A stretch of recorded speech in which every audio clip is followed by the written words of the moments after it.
Paraguay Ñemoñaré.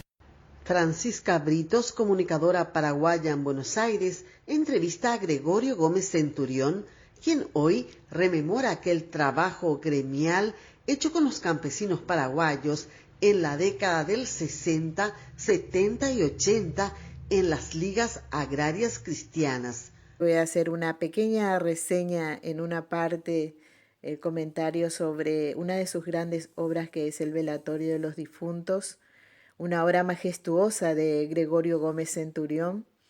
Esta obra nace a partir del fallecimiento de uno de los miembros del grupo de luchadores de las ligas agrarias, Velorio Colectivo de Futuros Difuntos. Es una obra donde, buscando disfrutar de la vida, de lo que sería, ¿no?, el último encuentro con amigos y compañeros.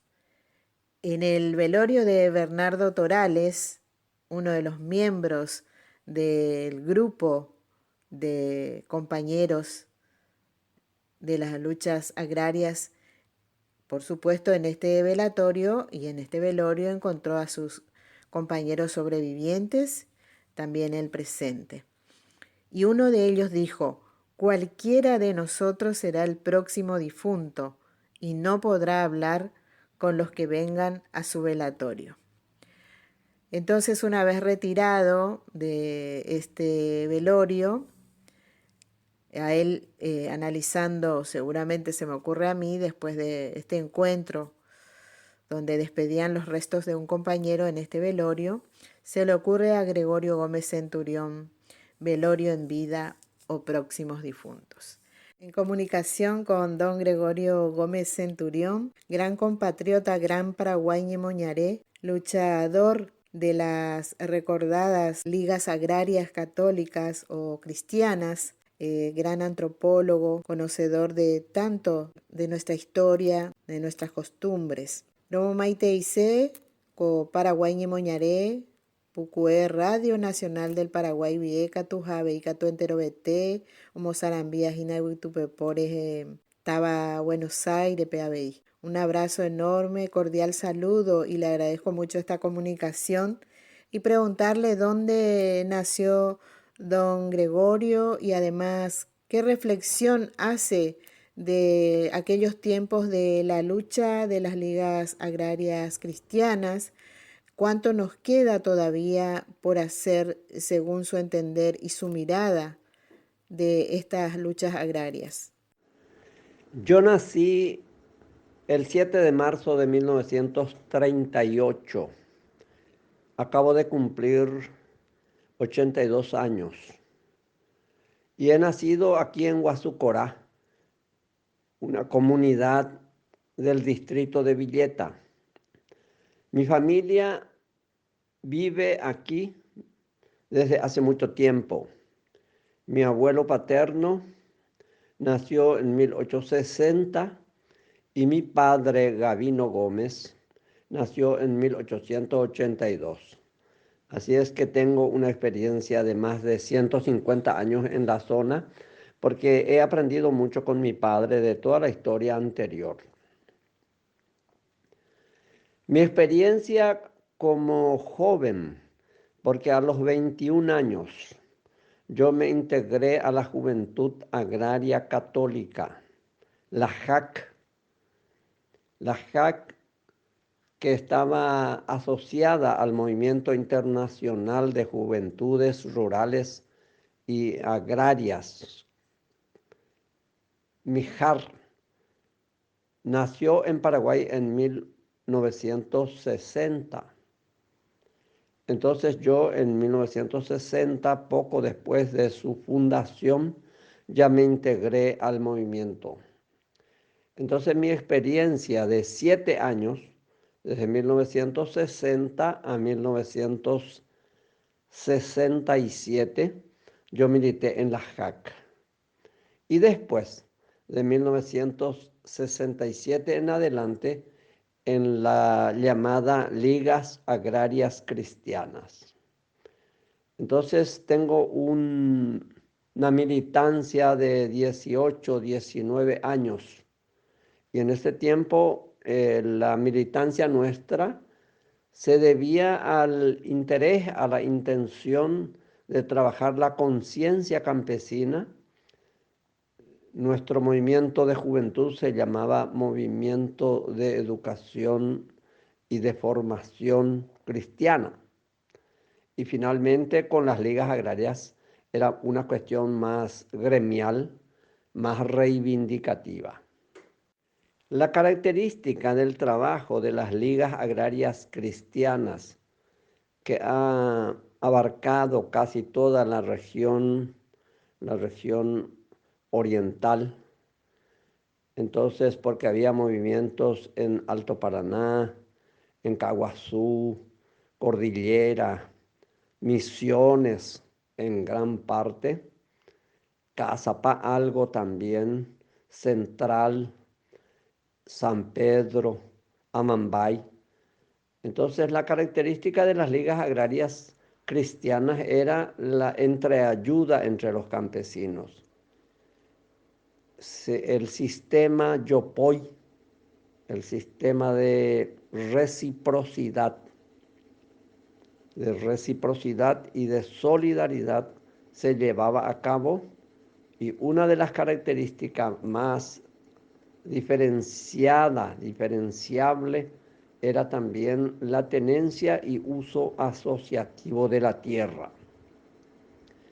Entonces, desde 1961, 62 hasta el 76 funcionaron las ligas agrarias cristianas.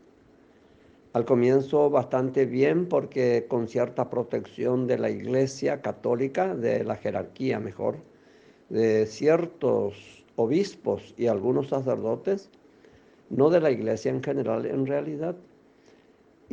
Pero ya después, cuando comenzaba a tener los almacenes de consumo, las chácaras asociativas, la comercialización en conjunto, etcétera, comenzó a despertar, digamos, la sospecha de los líderes de base de los colorados.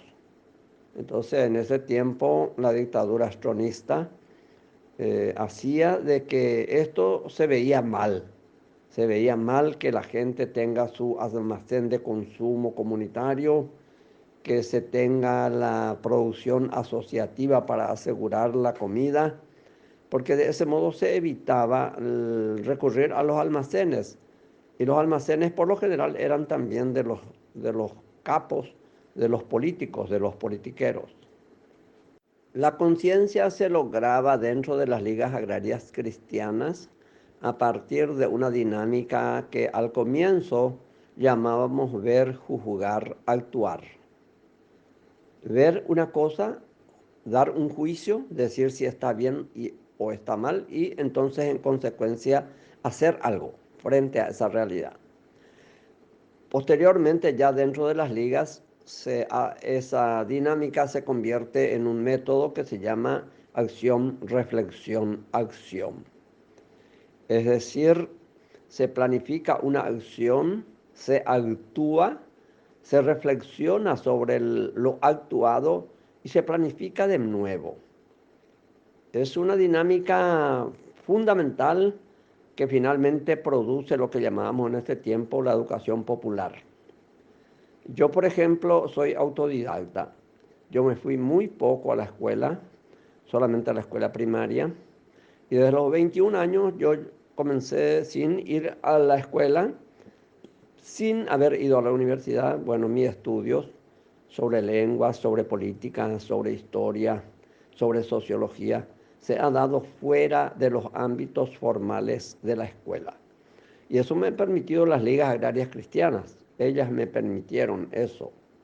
Porque el acción, reflexión, acción es un método fundamental para la capacitación. Porque se hace cosas, se revisa, se ve lo que está bien y lo que está mal, en dónde se actuó bien y se falló, y entonces se prepara una acción de nuevo.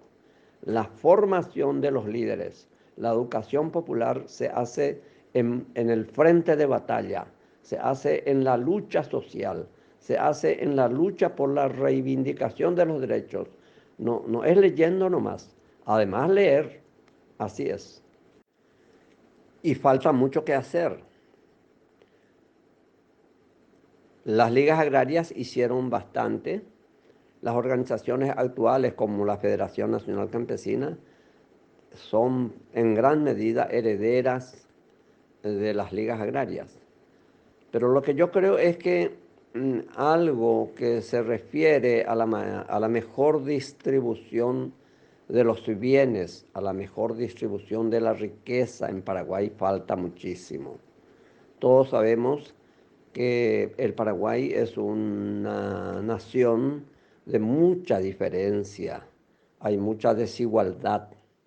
Por ejemplo, los, los bien pensados, porque otros dicen que es peor, saben y dicen de que el 85 a 90% de las tierras laborables, de las tierras que se pueden trabajar en la agricultura, en la ganadería, están ocupadas por un 5% de los propietarios. Hay una malísima distribución de la riqueza. Entonces, ese no solamente es del pueblo, sino también del gobierno, porque el gobierno, el Estado, tendría que preocuparse de eso, y para que el Estado se preocupe, para que las autoridades se preocupen, naturalmente el pueblo, la sociedad consciente debe empujar eso, debe instar, debe reclamar, debe obligar a que así se haga. Se lo conoce también como el poeta de las luchas sociales. Y recordar al poeta y al luchador social, tengo que preguntarle cuántos libros tiene publicado y a qué género se dedican en dichos títulos de esos libros. Es un gran estudioso también del idioma guaraní.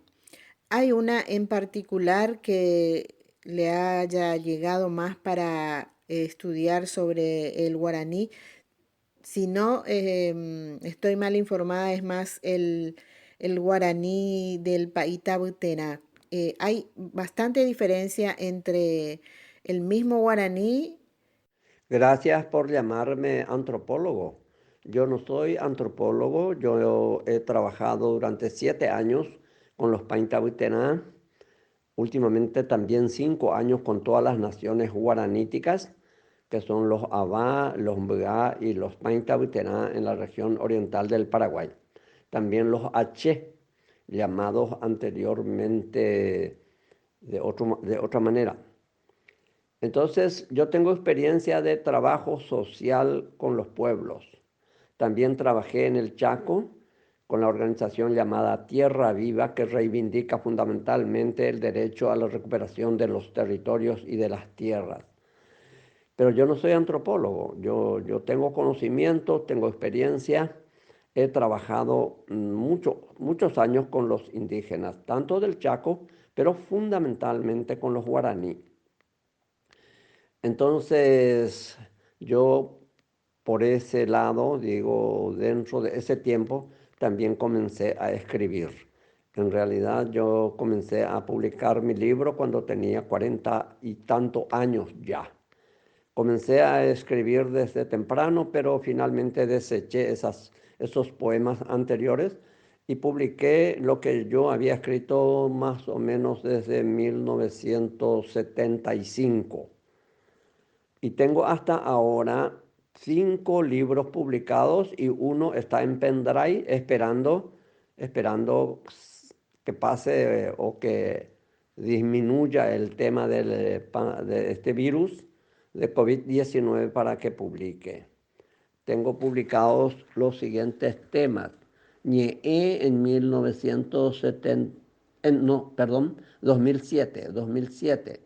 Después Temiandurorú, Tembiasargapú, Tetanguapambú, una antología que se llama Albupona Apensá, una antología propia, antología poética propia, ¿verdad? Y en este momento en Pendray Zapucay Yorubu.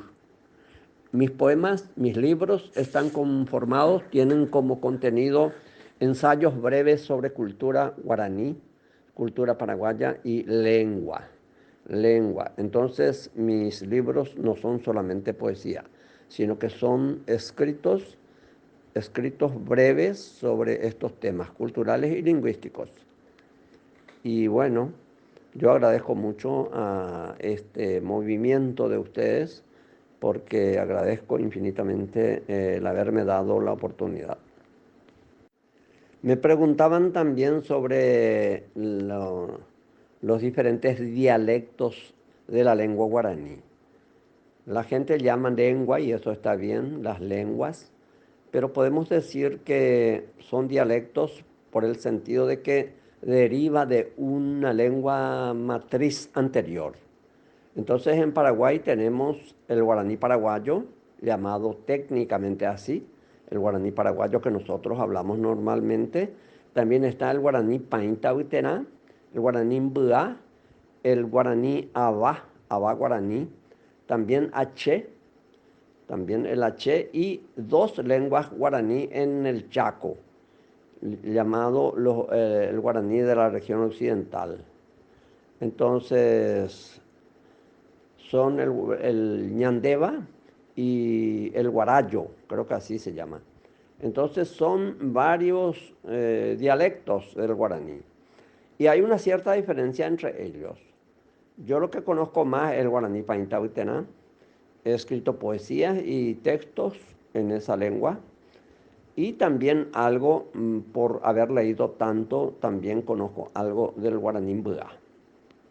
Agradecerle esta comunicación, don Gregorio Gómez Centurión, y queríamos recordarle también en este programa radial de Paraguay Ñemoñaré, Radio Nacional del Paraguay, quien le saluda en la distancia, Francisca Britos. Abrazo cordial y muchísimas gracias por su tiempo. Y pajape a la raya. 6 bloques más oíamos. Ande mantenemos yo ayuponata y cuatan baisha paui. Ahora pe coche ese juicio por una vez y nada, upesa rupila pijare beteaca y ujape ya poma. Se mandó a paponas a hacer un arango 11 ponañete. Estamba en goin la ñeñe veana, tengo un poco la serape. Sepe libro, servilibro, un día a publicar, excepto Petén mianduro oru, pe a publicar el lector nive. Haupeca tu servilibro un di meme. Tengo a publicar a ver estamba la correo semanal última hora pe. Ahora acá tande Petén oye publicando y área que UPP, ahora acá tande por WhatsApp. Página pe Baguazú, pe a la fin del mundo según los guaraní. Pe ahí que tú jamás de lente, allá y que está en comunicación. Se por lo general a publicar en la última hora pe are ya por años y años. Finalmente en dahi are que año pero llegué a ya por pe trabajo. Ya supe laico trabajo pero a publicar llegué porque publicarse porque de algún modo se cuaja y cuaya lleva. Saludos taitemante. Era Gregorio Gómez Centurión, entrevistado por Francisca Britos desde Buenos Aires, Argentina, para Paraguay Ñemoñaré.